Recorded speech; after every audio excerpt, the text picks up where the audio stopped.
Welcome back. Leora Levy is a former Republican Party committee member and was President Trump's choice for ambassador to Chile, but the Senate returned his nomination twice and she was never voted on.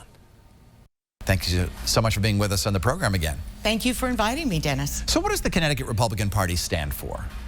The Republican Party of Connecticut stands for freedom, opportunity, and personal responsibility.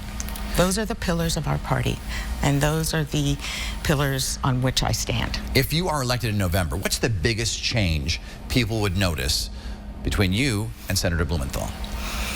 The biggest change is that you would have a senator who would vote against all of the spending bills that are coming down from the White House that have created this terrible inflation that is affecting all of us. For the producer price index came out today showing it's 11%. This is the 5th straight month of over 10% inflation in producer prices. That means the consumer prices are going to go up. So even though April was, quote, only 8.3% versus 8.5% in March, the fact that the producer prices are still increasing at this rate means that there's a lot more coming down the pike for consumers. So I will be a very reliable conservative vote for conservative economic policy to stop the spending, to stop things like working on a bill to promote abortion with no limits nationwide, while mothers with babies can't even feed their babies today. I will work on issues that will address the problems of the people of Connecticut. That means there will be a reliable vote to support the Second Amendment, and there will be a reliable vote on justices for the Supreme Court who are originalists, who believe that our Constitution is an inviolable contract with the American people. You've given me a lot of information here, so let's begin with abortion, which you brought up. Are you pro-choice or pro-life? I am pro-life. So in terms of protecting a woman's right to choose, which is the law right now, would you try to... Well, it is the law of the land in Connecticut, and nothing is changing that. But do you support that? I have nothing to do with that at the federal. I will have nothing to do with it at the federal level. I live in Connecticut. It is the law in Connecticut. Do you believe that a woman should have the right to choose? I believe in the baby's life. It's a baby, not a mass of cells. However, I understand the issues of rape, incest, and the life of the mother. I myself had a very tough pregnancy with my twins and was hospitalized 6 times, 3 times. My life was at risk. I understand that. So what kind of abortion law would you support?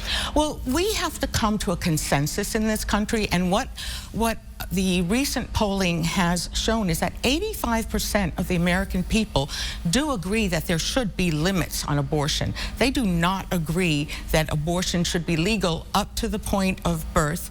They do not agree, the majority agree that it should not be legal after the point of viability. And as science has improved, we've learned that at 15 weeks, a baby in the womb can respond and feel pain.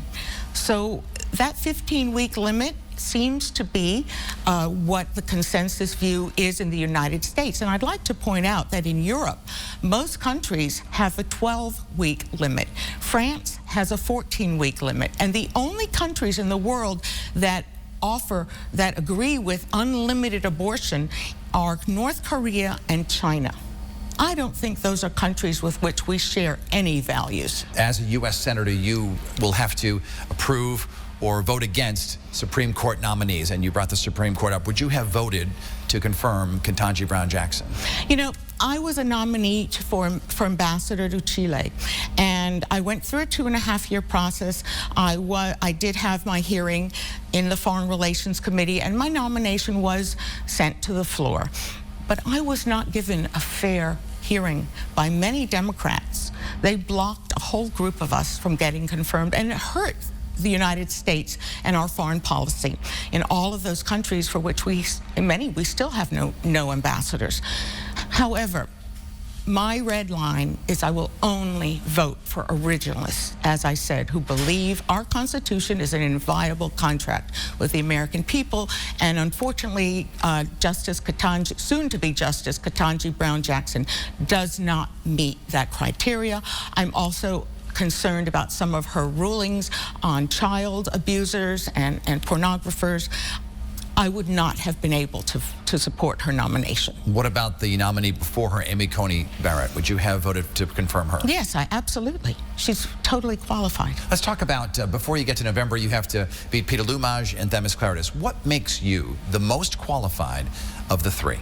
Well, first, I'm a principled conservative. As I said, I'm pro-life, I'm pro-Second Amendment, and I actually voted for President Trump in 2020, which my main opponent said on a Zoom she did not. So that sets me apart. I am the candidate who has the resources and can assemble the resources nationally to prosecute a very vigorous campaign against Senator Blumenthal, and I present the biggest contrast to him. My main opponent is very similar to him on many issues, and I feel that the Republican Party actually stands for something. We are not Democrat light, and as a National Committee woman, I really would prefer wearing that hat, that we send a conservative candidate up against Senator Blumenthal. I want to ask a little bit about former President Donald Trump, because when he first came into office, you were sort of critical of some of the things he was saying, and you came around. I believe you supported Jeb Bush initially, Initially, correct? I did, but he lost, and President Trump won. I was very happy to support President Trump. I aligned with him on policy and on the issues, and I had an opportunity to meet him personally, and I saw a different side of him that most people don't see. So I was very comfortable. I still am comfortable supporting President Trump. Would you want him to come here, knocking on doors in Naugatuck and West Hartford to campaign for you? Would you invite him? That is up to the president. What would you invite him? That is up to the president. He runs his schedule. I'm always happy to be with him. Good enough. Leora Levy, candidate for U.S. Senate. We thank you so much for being with us on the program, and we will see you soon in a debate. Thank you very much, Dennis. I appreciate it. And when we come back, our final Republican, and later how you can see the candidates all together. You're watching This Week in Connecticut. We will be right back with one more interview